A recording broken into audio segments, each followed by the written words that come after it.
Hey, what's up everybody? My name is Bones and I'm a 27-year-old general contractor and real estate investor. Today we're going to be diving a little bit deeper into the topic on real estate investing. Recently, I was watching a video by MeetKevin. MeetKevin's by far one of my favorite YouTubers and someone I often watch to gain more knowledge on real estate investing as well as other topics like stocks. I've been watching him for the past couple of years, and as a real estate investor myself, here are some of the things that I think he missed on in this video. Kevin talks about buying his first house and gives you a footprint to follow in his video, How I Bought My First Property at 19 Years Old. Overall, this is a really solid video, so I definitely recommend going and watching it.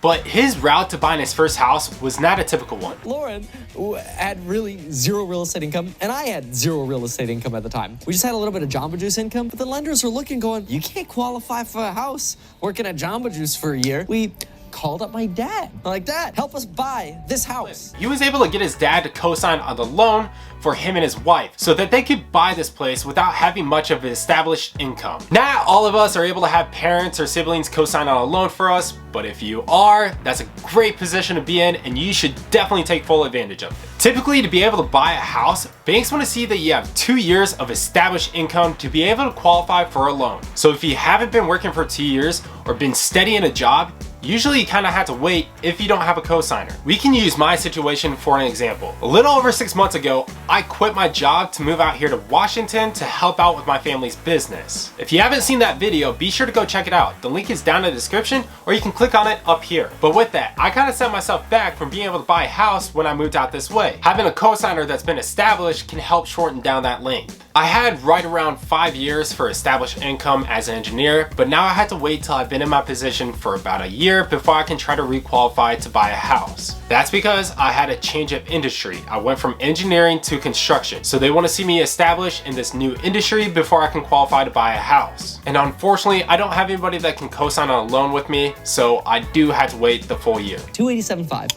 And there was an offer at full price and one at $290. We'll offer $305. And they actually gave us the deal when we wrote an offer, putting 3.5% down against 2 cash offers. Kevin talks about being able to secure the deal for $305,000 with 3.5% down using an FHA loan. And after financing all of the renovations that need to get done, that total amount came out to be $355,000. FHA loans are a great option for anyone who can't afford to put 20% down for a house. But in my opinion, he kind of makes this whole scenario seem a little bit nonchalant. So let's do the math on the loan that he would have taken out to buy this house. The total cost was $355,000. with 3.5% down, which is $10,675, at an interest rate of 3.66%. That's just the average for 2012 of when he bought this house. The monthly payment for that house would have came out to be $2,100. To be able to qualify for this loan, assuming that they don't have any other debts, they would have to show that they make $6,300 per month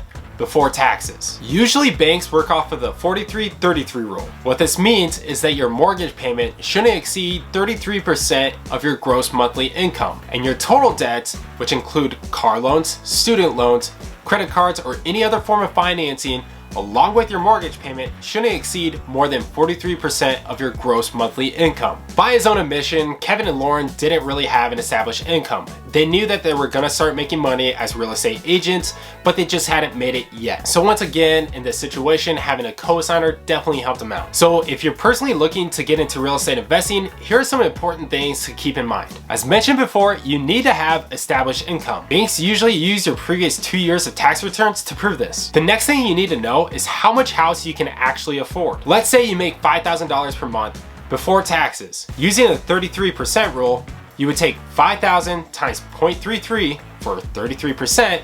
The monthly payment you'd be able to afford is $1,650. Depending on how much you're planning to put down for a property will greatly impact how expensive of a house you can afford. So using the $1,650 payment, if you wanted to use an FHA loan with only 3.5% down at current interest rates of 3.25%, you'd be able to afford a house that's right around $275,000. But if you were to take that same $1,650 payment and you could afford to put 20% down towards a house at a 3.25% interest rate, you could afford a house as expensive as $400,000. All of this just depends on your own personal situation and how much you can actually afford to put down. You can play around with these numbers and get a better idea using an app like Zillow Mortgage. And last but not least, always use caution if you're gonna have a cosigner on your loan. Kevin and Lauren were able to use his dad as a cosigner on their loan, which helped them out tremendously. If you're able to have a cosigner on your loan, it can be a huge benefit, but make sure that you're using it for the right purposes. You should really only use a cosigner to qualify for a loan that you could afford by yourself. You should never use a cosigner to try and qualify for a more expensive loan that you actually can't afford. This will leave you, as well as the cosigner, in a really bad spot with the potential to default on the loan. Overall, I think this video by MeetKevin is great and inspirational on how him and Lauren got started with buying their first property. There's tons of different ways that you can go about getting into real estate, and I think that real estate is by far one of the best ways to build wealth